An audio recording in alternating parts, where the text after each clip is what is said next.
आपने थंबनेल में देख लिया होगा कि हम रेशियो और प्रोपोर्शन से कौन सा पार्ट पढ़ने वाले हैं।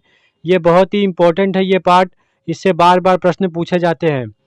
मध्यानुपाती निकालना, तृतीयानुपाती निकालना या फिर चतुर्थानुपाती निकालना, मिश्र अनुपात निकालना, ये सब बार बार पूछे जाते हैं। जैसे आप देख रहे हैं मध्यानुपात ज्ञात करना है, हमें ए एवं बी का मध्यानुपात निकालना है। जैसे हमारे पास एक रेशियो है जो ए अनुपात बी है, जैसा कि यहाँ पे लिखा गया है ए अनुपात बी का हमें मध्य अनुपात निकालना है।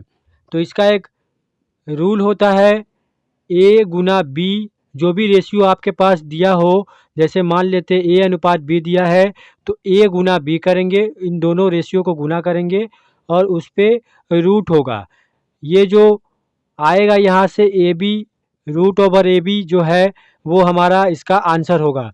जैसे हम एक एग्जाम्पल लिखते हैं, अगर हमें रेशियो दिया हो 16:9 का रेशियो दिया हो, इसका निकालना है हमें मध्यानुपाती, मध्यानुपात निकालना है हमें इसका।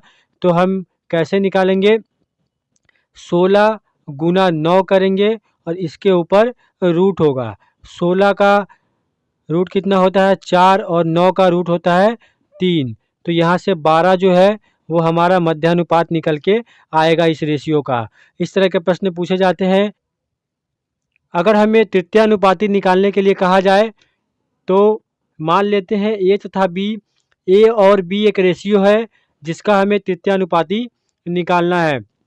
मान लेते हैं ए और बी का तृतीयानुपाती x है, तो हम इसे कैसे लिख सकते हैं, a/b समानुपात का साइन होगा, उसके बाद b/x।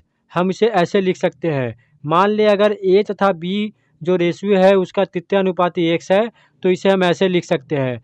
तो हमने इससे पहले सीखा है कि फर्स्ट वाला रेशियो और लास्ट वाला रेशियो का गुना बीच वाले दोनों रेशियो गुणनफल के बराबर होता है। तो इसे हम कैसे लिख सकते हैं, ax, इन दोनों का गुणनफल ax इक्वल टू बी का स्क्वायर। अगर यहाँ से हमें x निकालना हो, मतलब इस तृतीयानुपाती को निकालना हो, तो हम क्या करेंगे, b का स्क्वायर बटा a। ये जो है हम तृतीयानुपाती निकालने में इसका इस्तेमाल करेंगे। बीच वाला जो रेशियो होगा उसका स्क्वायर करेंगे और पहले वाले रेशियो से उसे डिवाइड करेंगे। जैसे हमें एग्जाम्पल में दिया है कि 18 और 24 जो है वो एक रेशियो है, उसका हमें तृतीयानुपाती निकालना है, तृतीयानुपाती निकालना है हमें इसका। तो हम इसके कैसे निकालेंगे तृतीयानुपाती, इसे लिख कैसे सकते हैं, 18:24, उसके बाद प्रोपोर्शन का साइन, उसके बाद 24:x, ये हम इसे ऐसे लिख सकते हैं।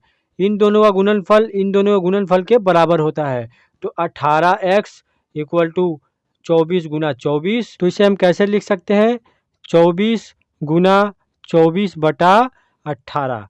इसे अगर कटाएंगे तो छोटिया 18, 6 चौके 24, यहाँ से 8 तिरिका 24, तो यहाँ से बचेगा कितना हमारे पास, 8 चौका 32।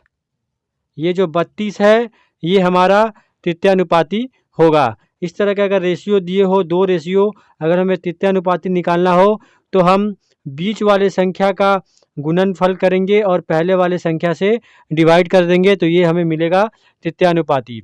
अब हम चतुर्थानुपाती सीखेंगे,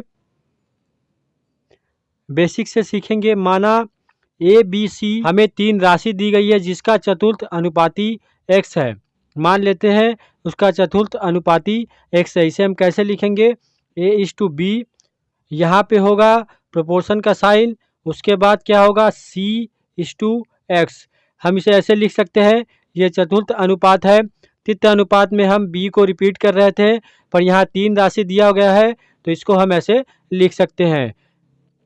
पहले जैसा ही करेंगे, ये दोनों का गुणनफल इस दोनों के गुणनफल के बराबर है, ax इक्वल टू b और c, इन दोनों का गुणनफल इन दोनों गुणनफल के बराबर होगा। तो x equal to B C by A, इन दोनों का गुणनफल से अगर हम इसको डिवाइड कर दें तो चतुर्थ अनुपाती भी निकल जाएगा। मान लेते हैं एग्जाम्पल में हमें 3 राशि दिया हुआ है 5, 9, 12, इसका हमें चतुर्थानुपाती निकालने के लिए कहा जाए। ऐसे प्रश्न पूछे जाते हैं बार बार।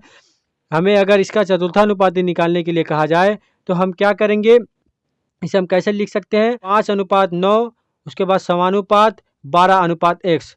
तो इन दोनों का गुणनफल जो होगा 9 गुना 12, जैसा कि हम यहाँ कर रहे थे, बटा ये 5 यहाँ पे आ जाएगा। तो इसका गुणनफल कितना होगा, 108 बटा 5। 12 9 108, 108 बटा 5, यहाँ से मिलेगा 21.6। ये होगा हमारा चतुर्थानुपाती। तो इस तरह हम इसे बनाएंगे। अब रहा मिश्र अनुपात। मिश्र अनुपात हम कैसे निकालते हैं, ये बहुत ही इंपॉर्टेंट है, बार बार पूछा जाता है। मिश्र अनुपात भी सीखेंगे। मिश्र अनुपात कैसे निकालते हैं, मान लेते हैं हमारे पास एक रेशियो है A/B और C/D। ये रेशियो हमारे पास है, मतलब इन दोनों को तोड़ के हमें एक अनुपात बताना है जो कि इस पोजीशन में हो, X/Y। मतलब ऐसा हमें इस 4 राशि से हमें इस 2 राशि वाले रेशियो में इसे बदलना है। इसे ही मिश्र अनुपात कहते हैं। इसमें हम क्या करेंगे, इस पहले वाले को इस पहले वाले से गुना करेंगे, मतलब A और C, ये रेशियो का साइन यहाँ पे होगा, और ये जो बचा है इसका सेकंड वाला और इसका लास्ट वाला, इसका सेकंड वाला और इसका लास्ट वाला होगा यहाँ पे B और D। तो ऐसे हम इसका रेशियो निकालेंगे। मान लेते हैं कि हमें संख्या अगर ऐसा दिया हो 2:3 और 4:9, ऐसे हमें दिया गया है। इसका अगर हम मिश्र अनुपात निकालेंगे तो कैसे निकालेंगे, इन दोनों का गुना करेंगे, 2 गुना 4, यहाँ पे रेशियो का साइन होगा, और फिर इन दोनों को गुना करेंगे, 3 गुना 9, यहाँ से होगा 8 और यहाँ से होगा 27। तो ये जो होगा हमारा मिश्र अनुपात होगा। इस रेशियो को हम इस रेशियो में बदलेंगे, यही हमारा मिश्र अनुपात होता है। तो आज हमने जो सीखा ये बहुत ही इम्पोर्टेंट है, इससे बार बार सभी कॉम्पिटिटिव के एग्ज़ाम में प्रश्न पूछे जाते हैं।